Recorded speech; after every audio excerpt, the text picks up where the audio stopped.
Vous informer a toujours été un plaisir pour nous, mesdames et messieurs. Bienvenue dans cette grande édition du journal sur Mondico Télévision, dont voici les principaux titres.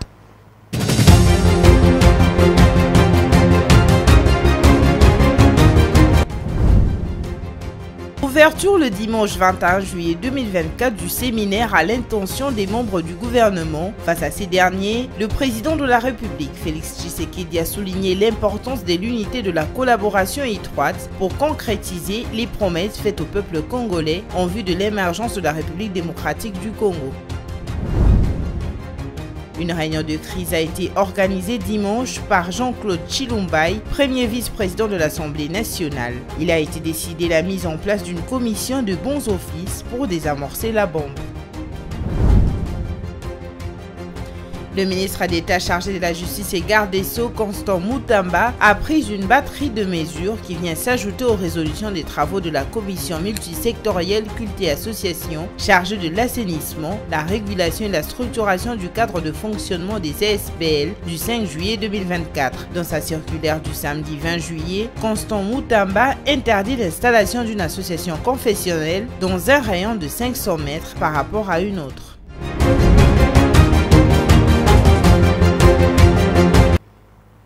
Mesdames et messieurs, bonsoir. À la une de l'actualité, le premier vice-président de l'Assemblée nationale, le professeur Isaac, Jean-Claude Chilumbai, a présidé la réunion de crise des députés nationaux et sénateurs, membres de l'Union pour la démocratie et le progrès social UDPS et Mosaïque, le dimanche 21 juillet 2024 à Kinshasa au collège Boboto, sur la situation qui secoue le parti présidentiel. Cette rencontre a tenue en tribune d'expression libre a permis à tous les élus participants d'échanger à cœur ouvert sur la situation au sein du parti et des questions brillantes qui divisent les différents cadres et militants. Les élus de l'UDPS ont pris la résolution de mettre en place une commission de bons offices qui va rencontrer les différentes parties au conflit pendant une durée de 3 jours. Suivez. Nous, députés nationaux et sénateurs élus de l'UDPS Tshisekedi et ses mosaïques, réunis en réunion extraordinaire pour examiner la situation qui prévaut au sein du parti. Après échange, il a été constaté ce qui suit. 1. Une crise de confiance entre le secrétaire général de l'UDPS et certains membres et organes du parti. Laquelle crise est susceptible de compromettre le bon fonctionnement du parti.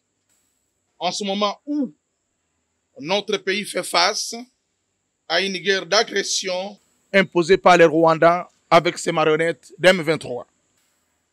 Respectueux de nos textes, les élus ont préconisé la résolution immédiate de cette crise en fait de ramener le climat de paix au sein de notre cher parti.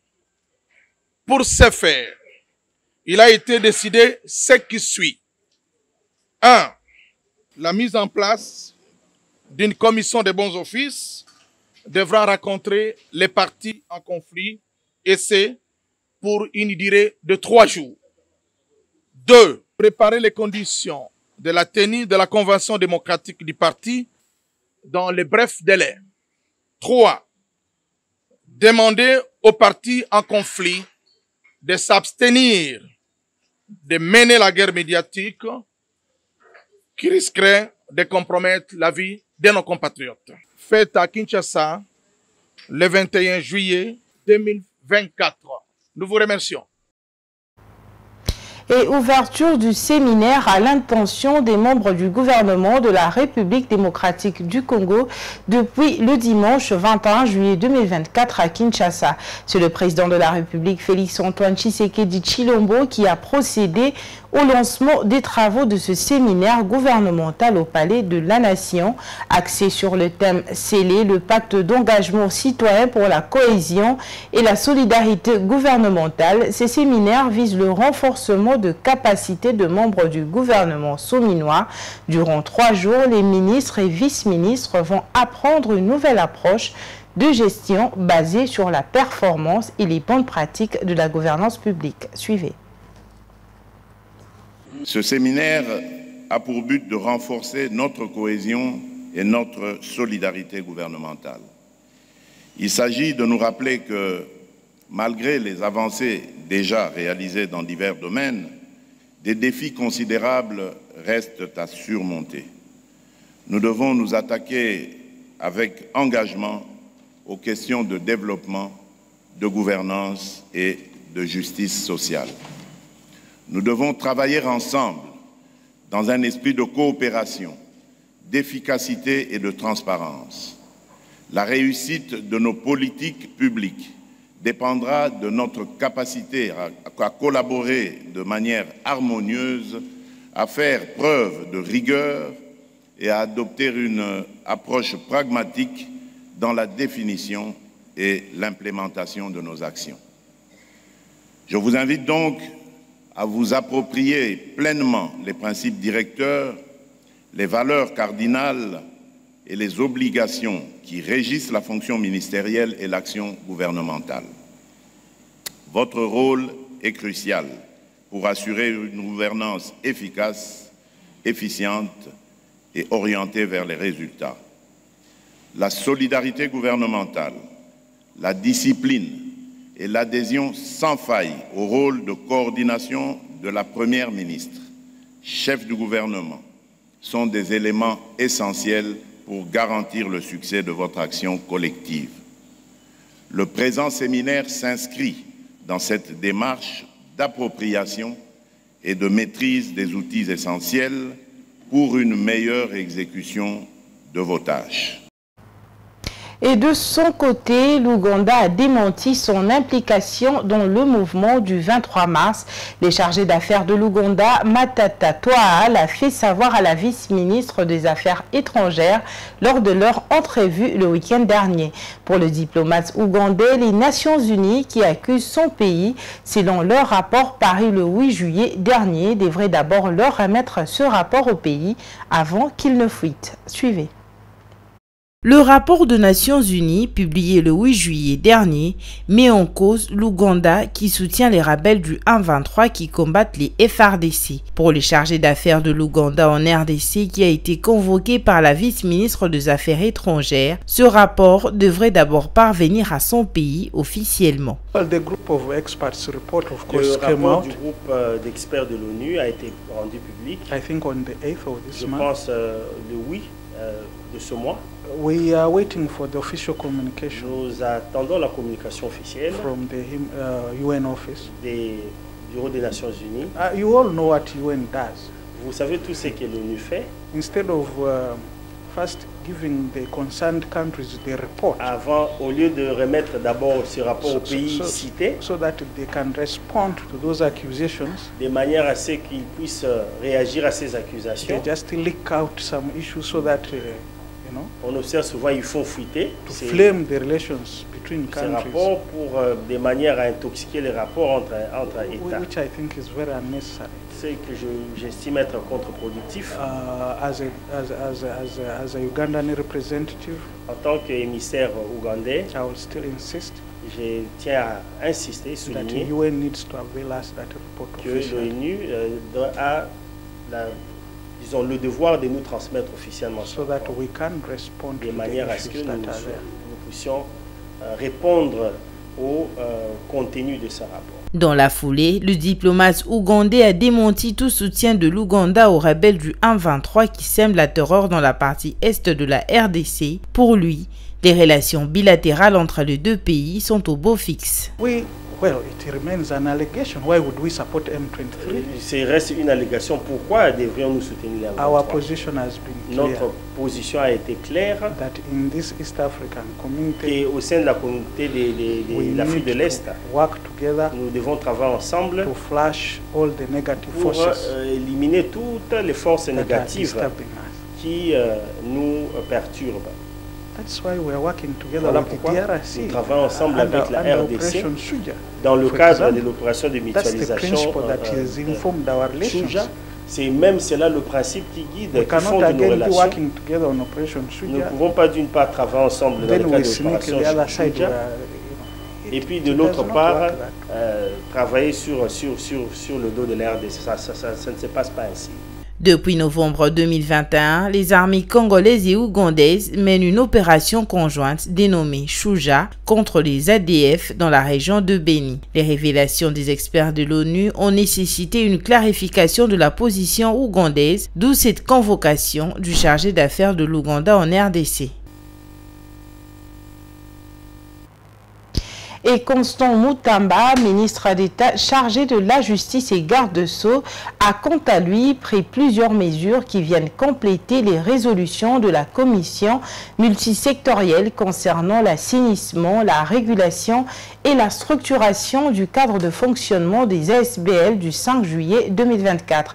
Constant Mutamba interdit l'établissement d'une association confessionnelle dans un rayon de 500 mètres d'une autre dans sa circulaire du vendredi 20 juillet 2024. Suivez. Le ministre de la Justice, Constant Mutamba, a annoncé le samedi 20 juillet des mesures drastiques à l'égard de l'Église en République démocratique du Congo. Désormais, tout pasteur d'une église en RDC doit obtenir un permis d'exercice des cultes délivré par le ministère de la Justice. Dans son communiqué, le ministre a déclaré qu'il n'est plus acceptable de construire des lieux de culte sur une distance de moins de 500 mètres sur une même avenue. Il a annoncé également que pour obtenir la personnalité juridique, il faut respecter les conditions des articles 4 et 32 de la loi 004/2001 et fournir le procès verbal de l'enquête de viabilité du siège et des activités. Toutes les associations sans but lucratif ayant autrefois obtenu le numéro folio 92 F92 sont tenues de se conformer à la loi en obtenant la personnalité juridique dans un délai supplémentaire de 3 mois à dater de ces jours, précise-t-il. Par ailleurs, tout représentant légal, fondateur ou visionnaire, ministre des cultes, doit se faire identifié afin d'obtenir un permis d'exercice des cultes. Ne peut appartenir à une association confessionnelle qu'une église, une communauté, un ministère, une assemblée autonome, un centre d'évangélisation, un groupe de prière régulièrement constitué détenteur d'une personnalité juridique, renchérit-il. Et de conclure, toute tenue d'assemblée générale d'une ASBL est conditionnée par la présence des 2 délégués du ministère de la Justice. Il est strictement interdit à tous les services communaux, spécifiquement le service d'éco, de s'immiscer dans les attributions du ministère de la Justice. Et le rapporteur de l'Assemblée nationale, Jacques Joly, a échangé avec la représentation de la population de Lofoy, se trouvant à Kinshasa, capitale de la République démocratique du Congo. La rencontre avec cette population, composée en majorité de jeunes, a été une occasion pour elle de soumettre à l'élu de la circonscription électorale de Boendé les difficultés que rencontrent les secteurs de Lofoy. Suivez ce reportage. Avant de s'envoler pour la province de la Chuapa, précisément dans le territoire de Boendé, pour passer ses vacances parlementaires, le rapporteur de l'Assemblée nationale, le professeur Jacques Joly, a pris langue avec la représentation de la population de Lofoy se trouvant à Kinshasa. Cette représentation, composée en majorité de jeunes, a au cours de ces échanges soumis à l'élu de la circonscription électorale de Boendé les difficultés qui rencontrent les secteurs de Lofoy. L'occasion faisant le larron, l'élu de Boendé, Jacques Joly, a exhorté la diaspora de Lofoy à Kinshasa sur la mise en place de groupes de réflexion dans l'optique de chercher des pistes de solutions pour le développement du secteur de Lofoy. Groupe de réflexion et salé.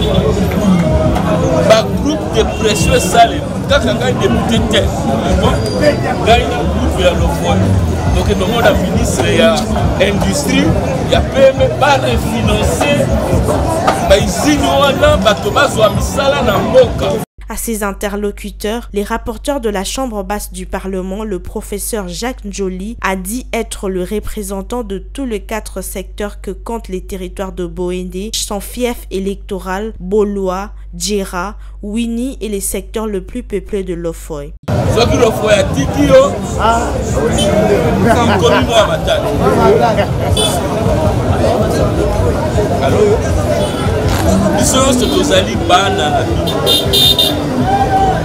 ebonga ezalaki kaka moko okoki kotinda bana mibale te ata toweli tobima kaka mwana wana moko akokotama azali mwana ya bato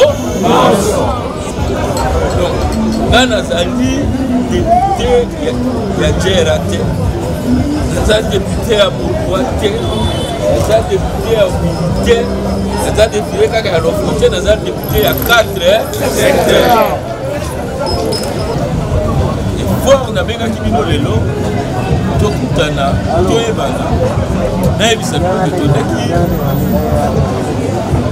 nabenga ngo etumba te lisango ya politike ngai nazongi donc nandimi kokumba mokumba ya 4 secteur et na mokumba wana nakokokumba mongai bokotani fo bino bosuka ngai pour que to atteindre babesoin oyo bandeko na biso na mboka baza na besoin zaki bana besoin ya nzela baza na besoin ya école baza na besoin ya hôpital baza na besoin ya misala baza na besoin ya kolonga na propriété c'est vrai tata mokonzi asali programme monene ya PDL 145 territoire soki na bolemba lelo je crois depuis vraiment tout hôpital oyo bazotonga ya monene. Les hôtes du rapporteur de l'Assemblée nationale sont répartis très satisfaits de son oreille attentive, leur accordée et de l'implication personnelle qu'il leur a promise pour faire parvenir leurs desiderata au gouvernement de la République en vue de solutions durables.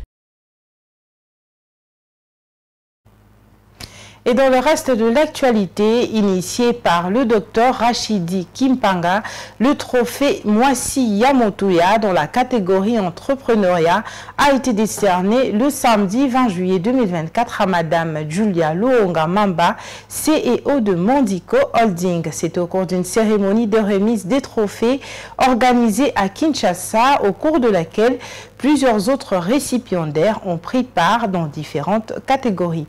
Un reportage de Vini Gali Junior et Vitempanzo. Je suis la première femme dans notre armée depuis l'indépendance. C'est une nouvelle récompense qui vient orner une fois de plus l'armoire à trophées de Madame Julia Luonga, CEO de Mondico Holding, qui a reçu le samedi 22 juillet 2024 le trophée Mwasi Yamotuya dans la catégorie entrepreneuriat. La cérémonie de remise du trophée de Mwasi Yamotuya, qui est à sa deuxième édition, s'est déroulée à Kinshasa, à Sultani Hotel, dans une soirée haute en couleur et qui a connu la participation de plusieurs autorités politiques, cadres et chefs d'entreprise. Cette nouvelle récompense est accueillie avec grande joie par la directrice commerciale et marketing de Mondico Holding, Madame Rachel Luonga, qui a représenté la directrice générale empêchée. Bonsoir à tous. Je disais bonsoir à tous. Bonsoir. Et comme vous pouvez voir, Mwasi Yamotuya, je suis une jeune fille. Mais je suis aussi Mwasi Yamotuya comme toutes les dames que je vois devant moi. Alors, au nom de Madame Julia, Madame la DG de Mondico Holding, elle remercie toute l'équipe et l'organisation de Mwasi Yamotuya. Et elle veut plutôt dédier ses trophées à toutes les mères qui sont ici, parce que les mères sont des femmes qui croient en tout. Et elle a été une femme avec beaucoup de combats, elle a vécu beaucoup de choses, mais elle a été encouragée par sa mère. Et c'est comme ça qu'elle dédie ses trophées à toutes les mères ici présentes. Merci beaucoup. Merci beaucoup. Pour le député national Cheo Kitundu présent dans la cérémonie, le but est de redonner l'image de la femme qui se distingue dans différents domaines au pays. Ceci leur permettra de briller encore davantage. Je félicite les organisateurs pour cet événement. C'est une manière effectivement de contribuer à la promotion de la femme et à encourager la femme dans notre pays. Et aussi féliciter ceux qui ont réussi actuellement dans plusieurs domaines. Et comme vous avez remarqué, il y a des femmes d'État, des femmes entrepreneuriales, et dans le domaine de l'art. Et particulièrement au moment où il y a la guerre à l'est de la République démocratique du Congo, voir une colonelle femme, c'était extraordinaire. Donc je tiens vraiment à féliciter les organisateurs et surtout que moi-même en tant que un homme politique, j'ai contribué largement dans la constitutionnalisation de la parité dans notre pays quand j'étais directeur de cabinet du chef de l'État. L'une des lauréates, Madame Liliane Temouni, ambassadeur de la Croix-Rouge en RDC, n'a pas caché sa satisfaction. C'est un grand honneur pour moi d'être nominée Moissi à Motuya parce que je fais tout en coulisses, tout mon travail et je me dis, on ne voit pas. Je le fais avec cœur, avec amour, pas pour qu'on voit. Si je publie ce que je fais dans les réseaux, c'est pour encourager les jeunes qui puissent voir, même s'ils ont fait des études, de devenir avocat, toutes sortes, professeurs, directeurs de tout. Moi, j'étais coiffeuse esthéticienne. Je rendais les femmes belles. Mais j'ai tout abandonné pour entrer dans l'humanitaire, pour sauver les vies des enfants. Et ça n'a pas de prix. C'est un honneur pour moi, une joie quand je vois qu'on a pris en charge des enfants et qui sont sauvés. C'est ça la gloire de Dieu. Signalons qu'au total, plus de 20 personnalités ont été primées pour cette deuxième édition du trophée Moissi à Motuya, attendu par femmes de valeur dans différentes catégories, politique, entrepreneuriat, journalisme, art et autres. Et dans la province de l'Ituri, dans l'est de la République démocratique du Congo, l'absence d'énergie électrique stable est l'une des principales causes des difficultés économiques dans la ville de Bunia. Les coupures intempestives d'électricité et les délestages ont un impact négatif sur les activités économiques de cette ville. La seule grande centrale hydroélectrique de Boudana qui alimente Bunia est incapable de couvrir les besoins de toute la ville en électricité. Une situation qui inquiète les habitants de cette ville. Images et commentaires. Depuis plusieurs mois, la ville de Bunia connaît un sérieux problème de coupure de courant électrique. Cette situation est due à la vétusté de la seule grande centrale hydroélectrique de Boudana qui n'est pas en mesure de fournir de l'électricité à tous les quartiers de cette ville. Construite en 1946 dans le territoire d'Irumu, à quelques kilomètres de la ville de Bunia, la centrale hydroélectrique de Boudana est une branche de la société minière de Kilomoto. Actuellement, elle continue de fournir l'énergie électrique dont le taux de consommation est très faible dans plusieurs quartiers de la ville. Au centre-ville de Bunia, les habitants qui exercent certaines activités économiques et qui consomment l'énergie électrique de la centrale de Boudana se sont plaints des coupures intempestives. Selon eux, certains sont souvent obligés de recourir à leur groupe électrogène pour compenser l'absence du courant. Les dépenses pour les carburants et l'incapacité de petits groupes électrogènes à faire fonctionner certains appareils occasionnent la diminution des recettes journalières. En ce qui concerne les fléaux problèmes qui handicapent la ville de Bunia, la coupure du courant électrique vraiment nous oriente dans beaucoup de choses, nous préoccupe davantage. Je vais vous donner un exemple typique dans notre quartier de Hoho. Il n'y a pas même le courant. Et par rapport à ces fléaux problèmes, lorsqu'il y a l'obscurité dans la ville de Bunia, quand on manque le courant, il y a, par exemple, je vais vous dire, il y a la présence de banditisme, les bandits main armés.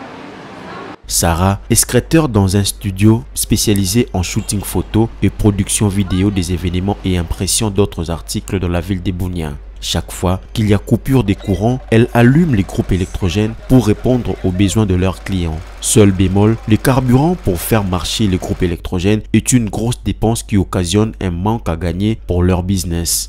Nous avons le filmage de mariage, donc filmage des différentes cérémonies, entre autres les mariages, l'anniversaire et tas d'autres. Nous imprimons aussi les photos, nous imprimons aussi les invitations de mariage. Des fois, on a le temps même de travailler, mais vu qu'il n'y a pas du courant, on n'arrive pas à effectuer le travail. Comme vous venez de voir, tout de suite, je viens d'allumer le groupe électrogène juste pour continuer à travailler. Parce que maintenant, là, on n'a pas du courant. Il y a un manque à gagner quand on allume le groupe électrogène. On est obligé de mettre le carburant pour utiliser, continuer à travailler. Et ça diminue les recettes. Pour ces gérants d'une maison de lavage des vêtements à Bunia, le manque d'électricité est souvent à la base des conflits avec leurs clients parce qu'ils ne savent pas respecter le délai fixé à ces derniers. Tous les rendez-vous sont souvent perturbés par les coupures d'électricité étant donné que la machine à laver ne peut fonctionner qu'avec l'électricité. Ici, nous sommes une maison de lavage à sec. Notre travail, c'est de laver les habits et repasser les habits de nos clients. Nous avons beaucoup de difficultés que nous rencontrons. Nous utilisons le courant et parfois on peut faire même des jours sans le courant. Il y a des fois les clients amènent ses habits et vous les donnez l'état et qu'il viendra prendre ces habits-là. Alors quand il arrive, il trouve que les habits ne sont pas encore prêts. Il donne des conflits avec nos clients. Les habitants de Bunia espèrent voir cette situation changer dans les semaines pour faciliter le bon déroulement de leurs activités économiques. Et pour finir, des hommages dans toute l'Europe à destination de Joe Biden, alors que ce dernier a annoncé le dimanche qu'il s'est retiré de la course à la présidence et qu'il soutenait sa vice-présidente Kamala Harris. Il a déclaré que son mandat de président avait été le plus grand honneur de sa vie et a promis de rester en poste jusqu'à la fin de son mandat en janvier. Diane Bonga nous fait le point.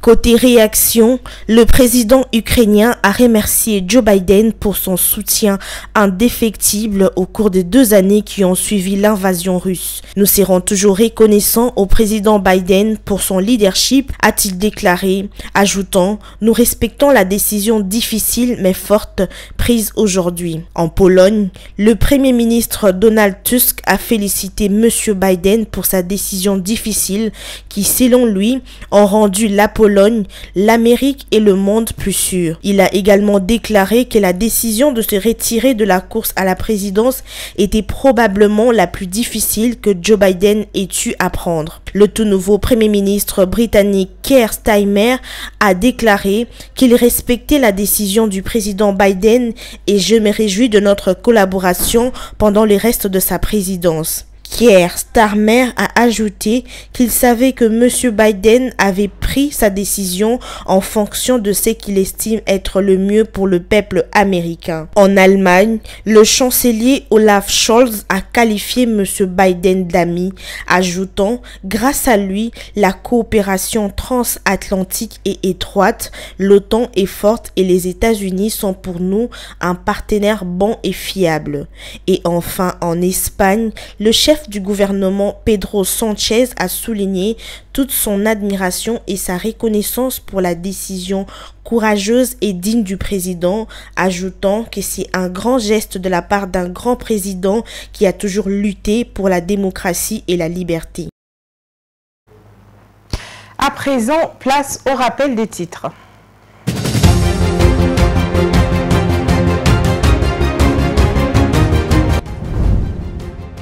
Ouverture le dimanche 21 juillet 2024 du séminaire à l'intention des membres du gouvernement. Face à ces derniers, le président de la République, Félix Tshisekedi, a souligné l'importance de l'unité de la collaboration étroite pour concrétiser les promesses faites au peuple congolais en vue de l'émergence de la République démocratique du Congo.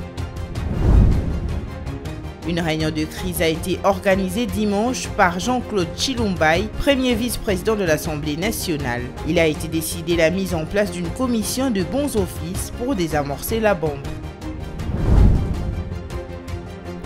Le ministre d'État chargé de la Justice et garde des Sceaux, Constant Mutamba, a pris une batterie de mesures qui vient s'ajouter aux résolutions des travaux de la commission multisectorielle culte et association chargée de l'assainissement, la régulation et la structuration du cadre de fonctionnement des CSPL du 5 juillet 2024. Dans sa circulaire du samedi 20 juillet, Constant Mutamba interdit l'installation d'une association confessionnelle dans un rayon de 500 mètres par rapport à une autre.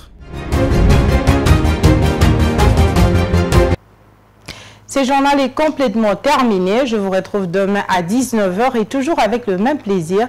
D'ici là, bonne suite de programmes sur nos antennes.